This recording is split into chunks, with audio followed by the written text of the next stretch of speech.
We'd like to introduce to you our special guest, Paul Lockitt. Paul Lockitt is the breakfast newsreader on Q103. He's won countless awards for his news coverage. Hi Mr. Paul, thank you for joining us today.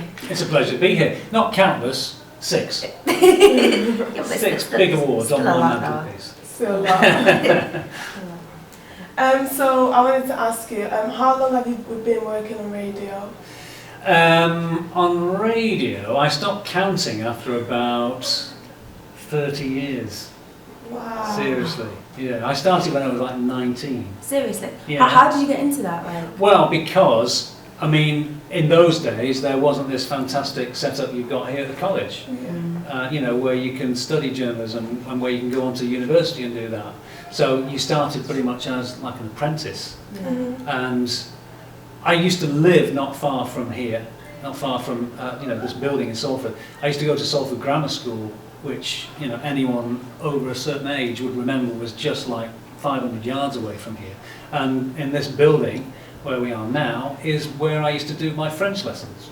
Wow. But don't ask me any French, because that was always on a Friday afternoon and I was never there. Yeah. So like, has like broadcasting always been like your main interest? Is that what you always wanted to do? Yeah, it is, because again, you know, there wasn't the opportunities back then that there are now. Mm-hmm. And when I was about 13 or 14, I can remember my dad asking me what I wanted to do. Mm-hmm. And I said about radio, and he kind of said, do you know what, I think you need to get real. Mm-hmm.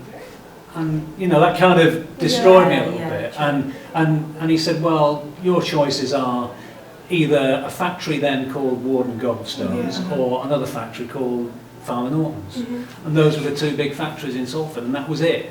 And that was pretty much your choice. Yeah. So I think when I did eventually get into radio, I kind of broke the mould a bit. That's good then. So like, how hard was it like getting into radio then? It was a lot easier then, No. because I suppose not many people had that ambition, Yeah. because people were pretty much resigned to what they were going to do in the future, which was one factory or the other. Or you went to university and you became, you know, a doctor or a lawyer. Yeah. So it's hard for you to imagine now, but there just weren't those opportunities there. So anyone with a bit of drive and a bit of ambition to do something a bit different, you know, if you really stuck at it, you could do it. That's true. And I did some acting when I was about 14 or 15, and I went to like the Manchester Youth Theatre, and then we did some productions at the Library Theatre in Manchester, and you know the guy called David Threlfall who plays Frank in Shameless? I used to act with him, and you know, and he went on to great things, and I I went the opposite direction. But you know, I suppose I got a good voice for radio just through acting. Yeah. But that isn't quite as important now as it was then. But I did get like a radio voice, and that got me the job.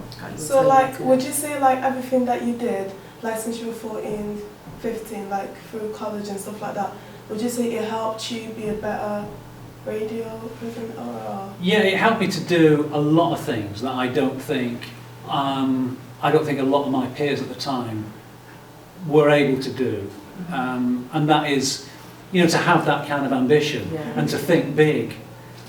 You were just kind of resigned to what you had, and you know, my mum was just happy being, you know, a cleaner, and you know, my dad was happy to be a joiner, and you lived in Salford, and you lived here all your life, and your relatives lived on the other street, and nobody really wanted to go anywhere. But I think, yeah, just seeing what it was like, having that little peek into the other world, which you've got now, because it's all, you know, it's all so out there.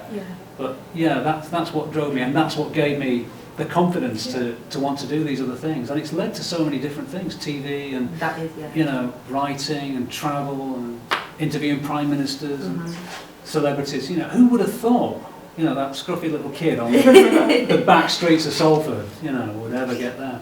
I know, that's really amazing. So like, why do you think like student radio is important, to take part into it, like? Because what's the benefits of it? you're doing what I used to do in my back bedroom. Yeah.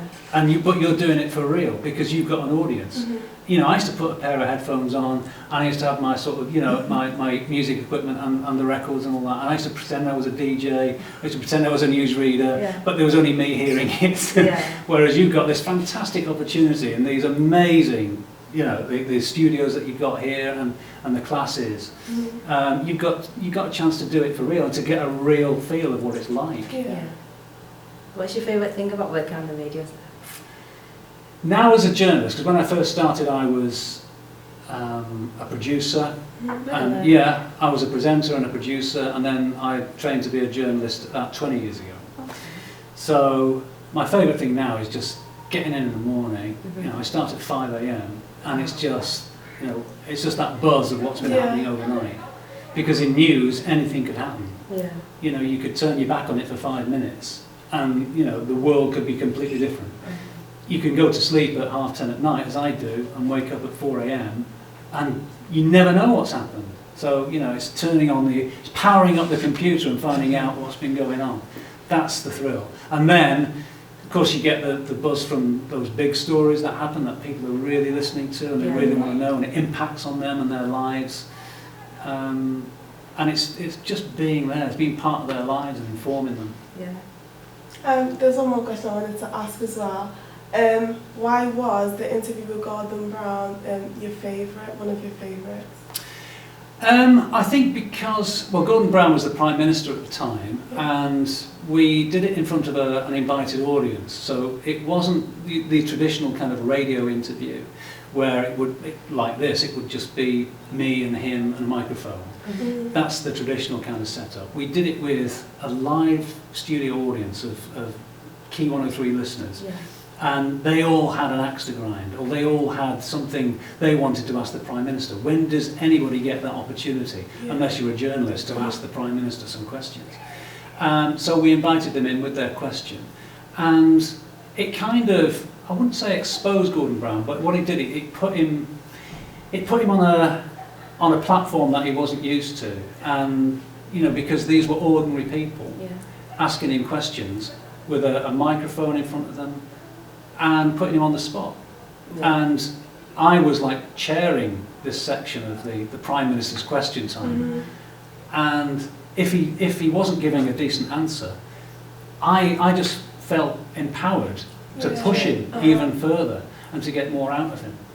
And that's a very brave thing to do. I wouldn't do it. I wouldn't do it under normal circumstances, I don't think anyway. Because, you know, it takes a lot of courage to stand up to the Prime Minister, but when you've got an audience there and, you know, they've come in and they want an answer, and sometimes politicians do waffle, you know, and they'll avoid questions, you know, so they can get the best answers than the ones that they've prepared. So I think just having that power and speaking for the people, that's what made that one special. That's good. So have you got any like word of advice for us to take our next step into being like broadcasters? Like, what can we do? Oh, do you know what? I would just, you know, you've already got the ambition because you're doing it. Yeah. And I think this business, like a lot of other things in life, is just about being in the right place at the right time. And that sounds like chance. Yeah. That sounds like, okay, you were lucky. I was lucky. But you know, you've heard that phrase, you make your own luck. I think, you know, you can actually be in the right place. You can make sure you're in the right place at the right time. Because a lot of opportunities are there and you don't know about them. Unless you're actually there on the spot when that news editor's hiring, when he needs somebody. You know, so get out and do as much experience as you can. Just polish, you know, just polish what you do. Just fine tune the art. And you know, the work experience, you know, is absolutely just one of the most crucial things you need. And then that gives you the chance to be there when the opportunities come up. Thank you very much for Thank you your very time. much. It was nice Absolute talking pleasure. to you. Really Thank you. nice meeting you. Thank you.